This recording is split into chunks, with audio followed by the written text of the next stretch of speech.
Assalamualaikum warahmatullahi wabarakatuh, and good morning everyone. I'm happy to present these PowerPoint presentations for the week 6, and the title of our topic for this week number 6 is discourse grammar. Ya, jadi di minggu ke-6 ini kita akan membahas tentang salah satu topik saya pikir yang penting juga dalam kajian analisis wacana, yang pada minggu ini topiknya tentang discourse grammar. Topik kita pada minggu ini tentu saja masih berhubungan erat dengan topik atau materi-materi kita sebelumnya, di mana materi ini tentu saja masih berusaha untuk mengeksplorasi atau menjelaskan tentang bagaimana sebetulnya konsep penggunaan bahasa dalam kajian analisis wacana, yang pada pertemuan sebelumnya kita sudah bahas bahwa kajian penggunaan bahasa ini dalam analisis wacana itu cakupannya sangat luas, karena bukan hanya mengkaji struktur internal bahasa, tapi juga berusaha untuk menghubungkan bagaimana faktor-faktor non-linguistik, yaitu faktor-faktor sosial dalam proses komunikasi. Nah, pada bahasan kita pada minggu ini atau minggu ke-6 ini, itu berkaitan dengan apa sebetulnya hubungan antara wacana atau kita sebut sebagai penggunaan bahasa dengan kajian grammar. Ya, kajian grammar. Apakah ada beberapa pertanyaan sebetulnya yang ingin kita jawab bersama? Apakah penggunaan bahasa, ya, itu berpengaruh terhadap grammar, ya, ataukah penggunaan bahasa ini harus mengikuti grammar, ya, mengikuti grammar yang kita pahami selama ini tentang seperangkat aturan yang kita gunakan untuk mengatur bagaimana hubungan antara satu kata dengan kata yang lain, atau item-item linguistik, sehingga sehingga bahasa yang kita gunakan ini, ya, atau pesan yang kita sampaikan ini dapat dipahami oleh orang lain, ataukah sebetulnya unsur-unsur kontekstual, unsur-unsur non-linguistik yang kita pahami selama ini berpengaruh terhadap pilihan-pilihan kata kita, cara kita menyampaikan pesan kita kepada orang lain, ataukah misalnya unsur-unsur kontekstual itu berpengaruh terhadap bagaimana penggunaan linguistik item, ya, item-item linguistik dalam penggunaan bahasa tersebut. Nah, ini penting untuk kita bahas. Kenapa? Karena ternyata dalam kajian analisis wacana, para ahli mengatakan bahwa kajian grammar sebetulnya yang sifatnya tradisional itu, ya, yang hanya berbicara misalnya bagaimana subjek, predikat, objek, kemudian tense, simple present tense, past tense, dan seterusnya, itu dianggap tidak cukup untuk menjelaskan bagaimana penggunaan gramatika bahasa atau unsur-unsur bahasa yang sifatnya diatur oleh grammar itu ketika bahasa itu digunakan. Kadang-kadang kita mengatakan bahwa kita ingin menggunakan bahasa sesuai dengan unsur gramatikal yang benar, tapi kenyataannya ketika bahasa digunakan tentu kita harus selalu menyesuaikan pilihan-pilihan kata kita itu dengan unsur non-linguistik atau situasi atau konteks di mana bahasa itu digunakan. Jadi ini persoalan yang isu, ya, yang akan kita diskusikan bersama di PowerPoint presentation ini, sehingga ada kejelasan, ya, atau kita mendapatkan informasi baru bahwa ternyata apa yang kita idealkan dalam grammar itu yang mengatur, yang merupakan seperangkat aturan atau rules, ya, yang harus kita gunakan dalam menggunakan bahasa, ternyata sangat dipengaruhi juga dengan faktor-faktor kontekstual, ya. Artinya pola komunikasi kita, pilihan-pilihan kata kita nanti tidak hanya melulu pada persoalan apakah grammarnya sudah benar atau tidak, tapi persoalannya adalah apakah bahasa yang kita gunakan ini, yang tentu saja diatur oleh grammar ini, dapat berterima, ya, atau sesuai dengan situasi di mana bahasa itu digunakan. Baik, saya masuk pada slide pertama. Ya, jadi kalau kita mendengar istilah grammar, ya, atau katakanlah secara sederhana adalah tata bahasa, maka dalam pikiran kita akan muncul tentu saja aturan, ya. Sama misalnya kalau kita di jalan, ya, ada namanya aturan berlalu lintas. Ya, bagaimana misalnya seorang pengendara motor harus menggunakan helm, harus menggunakan lajur kiri, kemudian kalau lampu merah harus berhenti, lampu hijau baru jalan, ya, kemudian banyak aturan-aturan yang lain. Begitu pula dengan sebetulnya penggunaan bahasa. Ya, bahasa itu bagaimana hubungan antara satu kata dengan kata yang lain. Misalnya bagaimana posisi subjek, hubungannya dengan verb, dengan objek, itu harus diatur. Dan setiap bahasa memiliki aturan gramatikalnya sendiri. Yang saya mau katakan, aturan gramatikal bahasa Inggris tentu saja berbeda dengan aturan gramatikal bahasa Indonesia. Ya. Nah, aturan inilah yang kita gunakan ketika kita berbahasa atau menggunakan bahasa. Ya. Tapi seperti yang saya katakan tadi, apakah pola penggunaan bahasa kita yang sangat kontekstual di mana ada faktor-faktor non-linguistik atau faktor sosial itu, haruskah kita menggunakan bahasa yang sangat ideal, ya, sangat ideal sesuai dengan aturan gramatikal, ya. Kalau misalnya tidak sesuai dengan aturan gramatikal, maka pola penggunaan bahasa kita dianggap salah. Nah, padahal di pertemuan sebelumnya saya sudah menjelaskan ada yang namanya pendekatan preskriptif, ada namanya pendekatan deskriptif. Oke, dalam academic writing, penulisan akademik misalnya, tentu kita harus menggunakan grammar yang benar, itu pendekatan preskriptif. Tapi dalam pola komunikasi, katakanlah conversation, percakapan, maka kita harus lebih mementingkan pendekatan deskriptif, yaitu bagaimana pesan yang ingin kita sampaikan itu dapat dipahami oleh orang lain. Persoalan apakah sesuai dengan aturan gramatikal atau tidak, itu persoalan kedua. Karena komunikasi tentu lebih mementingkan bagaimana message exchange, ya, pertukaran pesan. Ya, pertukaran pesan antara pembicara dan pendengar, dan itu banyak faktor-faktor non-linguistik yang sangat berpengaruh. Baik, grammar di sini kita pahami sebagai set of rules atau seperangkat aturan, patterns atau pola, ya, or regulation, ya. Regulation itu regulasi, ya, yang mengatur bagaimana unit-unit tertentu, katakanlah kata, frase, klausa, sampai pada level kalimat itu dikombinasikan secara bersama. Baik pada situasi yang non konteks atau tidak ada situasi komunikasi yang melatar belakanginya, atau pada penggunaan yang sifatnya sangat kontekstual ketika bahasa itu digunakan dalam berkomunikasi. Jadi saya pikir ini definisinya jelas bahwa dia adalah seperangkat aturan. Kita dalam bahasa Inggris maupun bahasa Indonesia memiliki banyak sekali aturan, ya, yang kita sebut misalnya sebagai subject, predicate, object, kemudian ada penggunaan tenses, kemudian bagaimana misalnya membuat kalimat tanya, bagaimana membuat kalimat negatif, ya, dan banyak sekali, ya. Nah, pengertian yang kedua ini hubungannya dengan diskurs, ya, atau penggunaan bahasa atau penggunaan wacana. Grammar itu dipahami sebagai seperangkat kode. Kode itu, ya, bisa kita sebut sebagai tanda, ya. Dalam kajian linguistik, kode itu disamakan dengan bahasa, yaitu tanda-tanda tertentu yang kita gunakan untuk menyampaikan pesan, ya. Jadi kata buku misalnya itu kode. Kenapa? Karena buku itu kata buku, yaitu mewakili suatu pesan atau mewakili suatu objek, ya.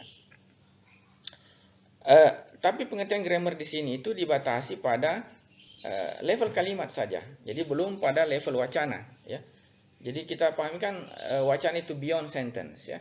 Jadi grammar dalam pengertian tradisional itu hanya dipahami sampai pada level kalimat saja, sedangkan level di atas kalimat atau beyond sentence itu masuk pada kajian analisis wacana. Nah, grammar ini tentu saja mengarahkan pembicara untuk bagaimana membuat kalimat, ya, dengan benar, yang kemudian dihubungkan satu sama lain, ya, dihubungkan satu sama lain, ya.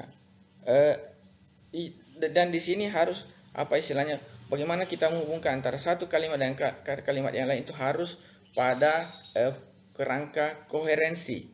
Koherensi maksudnya bahwa penggunaan bahasa itu harus antara satu kalimat dengan kalimat yang lain itu harus memiliki keterhubungan, ya. Tidak bisa kita mengatakan saya mau ambil kalimat ini, saya mau ambil kalimat ini, tapi kalau misalnya kenyataannya tidak sesuai dengan aturan atau tidak sesuai dengan pesan yang ingin kita sampaikan, maka juga tidak ada gunanya. Artinya serangkaian kalimat itu harus memiliki hubungan antara satu dengan yang lainnya supaya pesan yang ingin disampaikan itu dapat tersampaikan dengan baik, ya. Nah, bagaimana untuk hubungan antara wacana dan grammar, ya, atau tata bahasa? Dalam hari ini, menurut Ariel tahun 2009, dia mengatakan bahwa discourse is the product of the use of grammar in particular natural context. Jadi sebetulnya wacana itu atau penggunaan bahasa itu adalah produk dari penggunaan tata bahasa, ya. Jadi karena orang berbicara harus sesuai dengan tata bahasa, ya, yang biasanya terdiri dari serangkaian ujaran, ya, yang disusun dalam pola yang tidak acak sebetulnya. Tidak acak maksudnya ini, apa yang kita sampaikan itu sudah harus terencana, tidak boleh kita istilahnya asal comot gitu. Ini kalimatnya saya menggunakan kalimat ini, saya menggunakan kalimat ini, tidak bisa seperti itu. Ya, artinya serangkaian kalimat itu harus memiliki hubungan antara satu dengan yang lain sehingga yang saya katakan tadi, pesan yang ingin disampaikan itu tersampaikan, ya. Dalam wacana, ya, penggunaan grammar harus dilihat dalam istilahnya yang sifatnya kontekstual, ya. Sifatnya kontekstual maksudnya bahwa pola penggunaan kata atau klausa itu didasarkan pada kebutuhan komunikasi kita, ya. Saya katakan di sini real world needs sama dengan communication need atau interaction needs, ya. Jadi berinteraksi itu kita perlu menyesuaikan dengan situasi, walaupun sebetulnya ada aturan tata bahasa yang mengatur. Tapi aturan tata bahasa ini tentu saja digunakan sesuai dengan kebutuhan kita ketika berkomunikasi. Ya, ada istilah bentuk dan fungsi. Saya pikir ini juga sudah pernah kita diskusikan, baik di PowerPoint yang sudah saya buat sebelumnya maupun pada Zoom meeting kita, ya, 2 minggu yang lalu. Jadi dalam menggunakan bahasa kita harus mempertimbangkan dua hal, yaitu pertama adalah unsur-unsur gramatikal atau tata bahasa, dan yang kedua adalah unsur fungsi, ya, fungsi kalimat. Kenapa kita mengucapkan suatu kalimat? Apa fungsinya? Ya.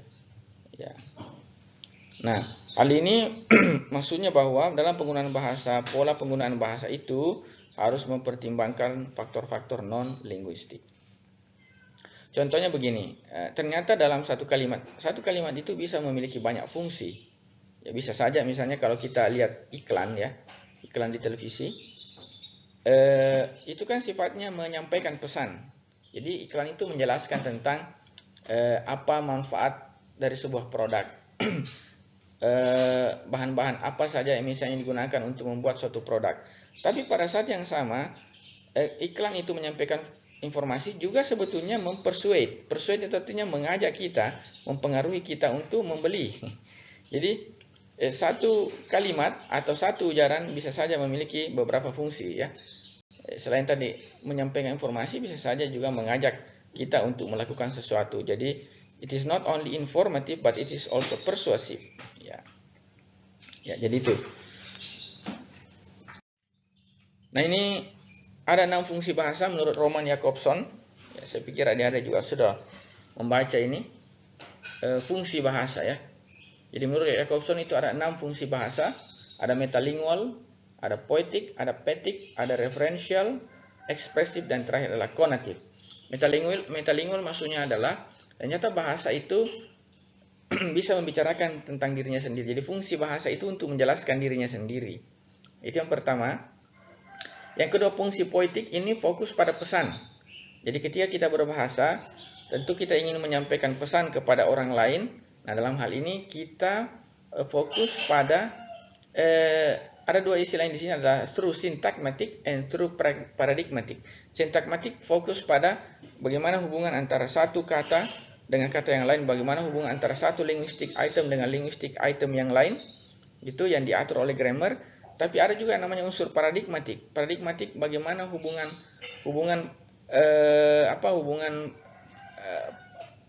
paradigmatik ya antara satu kata dan kata. Misalnya begini, saya kasih contoh. Misalnya kita katakan man walks, ya, manusia berjalan. Itu secara gramatikal benar. Kemudian dog walks, anjing juga berjalan. Nah, tapi kalau misalnya kita ganti kata walks dengan kata kerja yang lain, misalnya barks, menggonggong. Apakah kalau kita katakan dog barks, anjing menggonggong, itu masih benar secara paradigmatik. Tapi kalau kita katakan man barks, ya, man barks, manusia menggonggong, itu secara sintagmatik itu benar, karena subjek plus verb. Tapi apakah secara paradigmatik itu benar? Ternyata salah, karena dalam kenyataannya tidak ada manusia yang menggonggong. Man barks. Benar secara gramatikal, tapi salah secara paradigmatik. Nah, itu fungsi poetik bahasa. Fungsi poetik itu artinya fungsi bagaimana kita membangun kontak, membangun relationship dengan orang lain, ya, antara speaker dengan hearer misalnya. Pembicara dan pendengar, fungsi bahasa itu adalah bagaimana membangun kontak, membangun hubungan antara pembicara dengan pendengar. Kemudian fungsi referensial itu bagaimana bahasa yang kita gunakan itu mewakili objek yang kita bicarakan. Itu namanya fungsi simbolik. Kemudian ada fungsi ekspresif. Fungsi bahasa itu untuk menyampaikan pesan.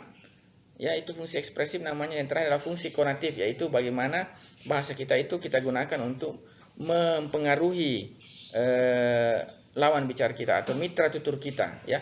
Misalnya memberikan perintah, giving command or instruction. Jadi bahasa yang kita gunakan itu berfungsi untuk ya mempengaruhi lawan bicara kita untuk melakukan sesuatu. Ini pertanyaan tadi saya sudah jelaskan di awal, saya skip saja. Ini apa sih pentingnya konteks itu dalam berkomunikasi? Maksud saya, ketika kita berkomunikasi, kita harus mempertimbangkan faktor-faktor non-linguistik atau faktor-faktor situasional. Misalnya begini, saya kasih contoh deixis, ya. Deixis itu adalah artinya pointing out, menunjuk langsung kepada tempat di mana bahasa itu digunakan, apa yang dibicarakan, kapan dibicarakan, dan apa yang dibicarakan. Tadi saya sudah jelaskan ini, dan siapa yang berbicara. Misalnya begini, saya kasih contoh, could you please come here now? Kita fokus pada kata here dengan now. Ya. Kalau kita terjemahkan kata here itu di sini, ya, sedangkan now itu saat ini. Tapi kalau kita mendengar seseorang mengatakan could you please come here now, apakah kita bisa memahami secara kontekstual kata here itu kalau tidak ada konteksnya, tidak ada tempatnya? Here itu artinya tempat di mana saya sedang berbicara. Kalau misalnya di kampus, kata here artinya di kampus. Tapi kalau misalnya saya sedang berbicara di rumah, maka makna kata here itu berubah, yang artinya di rumah, bukan lagi di kampus. Nah, ini faktor kontekstual yang berpengaruh dalam penggunaan adverb of place. Here itu adalah adverb of place. Ya. Begitu juga dengan kata now. Now itu artinya sekarang, tapi sekarang itu kapan? Kalau saya berbicara hari Senin, ya maksud sekarang adalah hari Senin. Kalau saya berbicara di pagi hari, kata now artinya pagi. Tapi kalau saya berbicara di sore hari, maka kata now itu berubah maknanya menjadi sore. Nah, ini namanya faktor kontekstual, ya, yang maknanya hanya bisa dipahami dengan benar ketika kita memahami di mana bahasa itu digunakan dan kapan bahasa itu digunakan. Nah, itu saya pikir kalau Anda sudah belajar pragmatik, Anda paham dengan ini. Saya hanya mau menjelaskan bahwa pilihan-pilihan kata kita itu harus disesuaikan dengan di mana bahasa itu digunakan. Artinya faktor gramatikal sangat ditentukan atau berpengaruh, ya, dipengaruhi oleh faktor-faktor kontekstual di mana bahasa itu digunakan. Saya lanjut. Nah, ini perbedaan antar kalimat dengan ujaran. Ya, kalimat itu sifatnya fokus pada faktor semantik saja, ya. Tidak ada kita bisa membuat kalimat, menulis kalimat misalnya di kertas tanpa perlu mempertimbangkan atau di faktor konteksnya, Artinya kalimat itu belum digunakan pada situasi apapun, tapi ketika kalimat itu sudah digunakan pada situasi tertentu, maka itu kita sebut sebagai utterance atau ujaran, ya, yaitu ketika kalimat sudah digunakan dalam konteks komunikasi. Ya. Nah, ini ada istilah SBG and DBG, ya. SBG itu adalah sentence based grammar. Ada DBG, discourse based grammar. Kalau sentence based grammar itu pendekatan grammar yang sangat tradisional, yang hanya berbicara subjek, predikat, objek, future tense, simple present tense, comparative degree, superlative degree, tanpa konteks.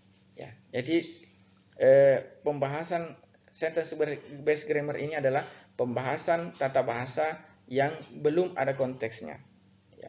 Sedangkan discourse based grammar itu pola penggunaan bahasa atau tata bahasa yang disesuaikan dengan konteks di mana bahasa itu digunakan. Nah, dalam hal ini pendekatan gramatikal yang didasarkan pada wacana atau penggunaan bahasa itu memiliki hubungan yang kuat antara bentuk bahasa, fungsi bahasa, dan konteks di mana bahasa itu digunakan. Selain itu, DBG juga menjelaskan tentang pilihan-pilihan bahasa atau pilihan kata, dan tentu saja menjelaskan tentang menganggap pentingnya kesadaran kita tentang faktor-faktor interpersonal, yaitu bagaimana hubungan antara satu pembicara dengan pembicara yang lain, ya. Ya, jadi itu perbedaan antara DBG dengan SPG. Kalau SPG itu non-contextual atau independent from context, sedangkan DBG, discourse based grammar, adalah dependent from context atau based on context. Ya. Jadi ini ada istilah texture, ya. Texture itu adalah bagaimana kita membentuk teks. Jadi misalnya kita membuat paragraf, ya. Tentu ada beberapa kalimat di sana. Nah, tekstur maksudnya bagaimana kita menghubungkan antara satu kalimat dengan kalimat yang lain. Di sana misalnya kita menggunakan namanya conjunction. Kita menggunakan juga istilah collocation, bagaimana antara satu kata dengan kata yang lain. Misalnya membentuk frase. Frase itu di situ ada dua jenis kelas kata. Ada misalnya antara adjektif dengan noun. Pasangan dari noun adalah adjektif. Kata benda berhubungan dengan kata sifat, ya. Kata sifat fungsinya adalah menjelaskan atau memodifikasi memodifikasi kualitas dari noun. Misalnya kita katakan smart boy. Smart is adjective, boy is noun. Nah, kata smart itu tentu saja memberikan penjelasan lebih kepada noun, yaitu boy. Karena ada juga namanya bad boy, ugly boy, ada smart boy, ya. Jadi adjektif ini memberikan penjelasan atau memberikan kualitas, ya, terhadap noun yang sedang dijelaskan itu. Nah, begitu juga dalam pada level paragraf, ya, bagaimana kita menghubungkan antara satu kalimat dengan kalimat yang lain, itu namanya texture. Ya, texture itu artinya bagaimana kita menyusun teks, ya, menyusun teks, mencari pola hubungan antara satu kalimat dengan kalimat yang lain, kemudian bagaimana penggunaan conjunction misalnya, penggunaan collocation. Bagaimana kita menjelaskan tentang objek yang ingin kita jelaskan dalam paragraf tersebut. Nah, jadi texture maksud di sini adalah how linguistic items such as word, phrases, clauses, sentences are linked or joined together by giving emphasis on cohesive and coherence through the use of referencing, collocation, lexical cohesion, and conjunction.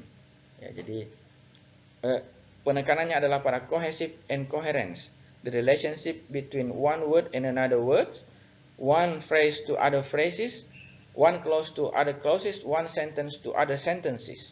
Ya. Nah, ini contoh referencing. Ya, referencing itu adalah bagaimana kata atau kalimat atau bahasa itu digunakan untuk merujuk pada objek, ya, suatu objek. Ya. Di sini ada istilah anafora, ya. Anaphoric reference maksudnya bahwa item pada sebuah teks itu, ya, merujuk kepada item yang sudah dijelaskan pada kalimat sebelumnya. Misalnya begini, I went out with Sarah yesterday. She looked gorgeous. Nah, di sini ada kata ganti she yang kita sebut sebagai personal pronoun. Nah, ya, siapa yang dimaksud dengan she di sini? Ternyata kata she itu atau merujuk kepada perempuan itu penjelasannya sudah ada pada kalimat sebelumnya, yaitu refers to Sarah, not refers to other woman. Nah, jadi kata she ini bisa dipahami maknanya karena kita melihat pada kalimat sebelumnya. Di sana dijelaskan atau disebutkan nama seorang perempuan. So I went out with Sarah yesterday. She looked gorgeous. So she refers to Sarah. Ya, itu yang disebut dengan anafora. Jadi itemnya sudah dijelaskan pada kalimat sebelumnya. Kemudian pada kalimat berikutnya kita menggunakan kata ganti atau personal pronoun. Nah, kemudian kedua ada kataforik. Kataforik ini kebalikannya.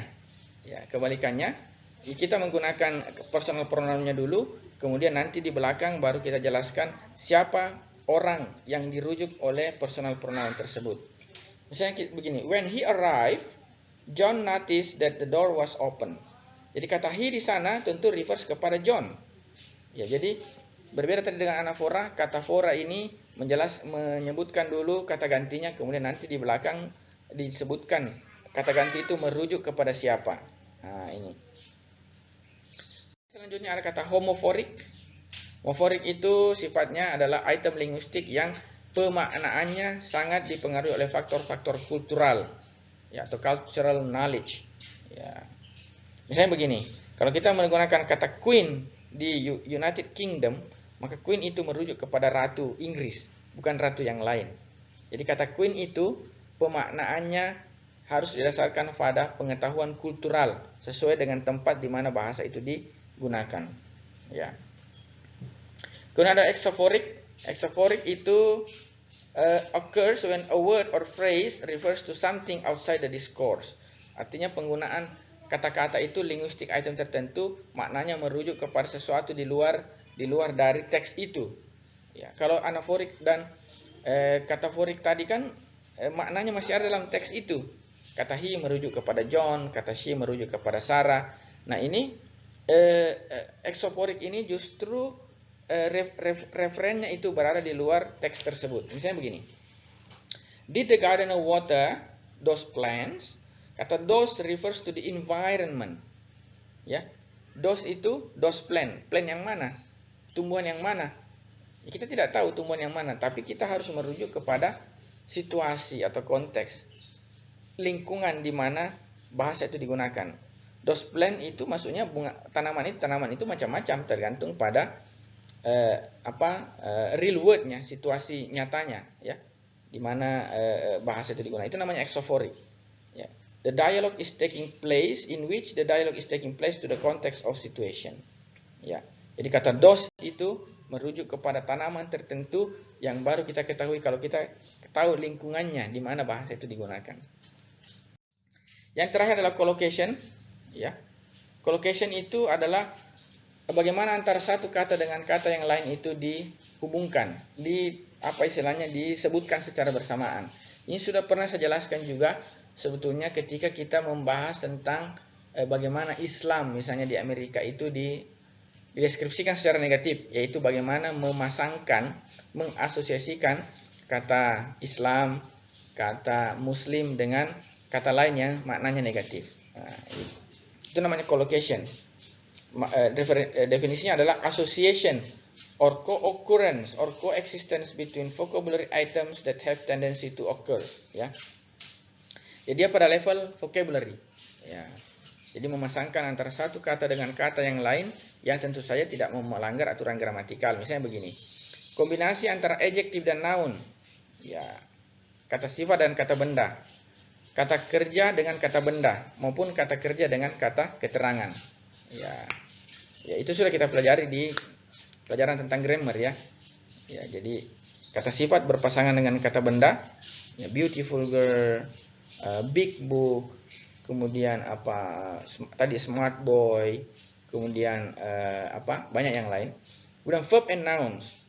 Ya, nouns itu subjek, ya. Misalnya I read a book misalnya. Ya, I is noun berpasangan dengan verb read. Ya, itu aturan gramatikal seperti itu, maupun verb and adverb. Ya, verb an adverb, ya. Misalnya run quickly. Ya, run quickly. Berlari dengan cepat. Ya, run itu adalah verb, quickly adalah adverb.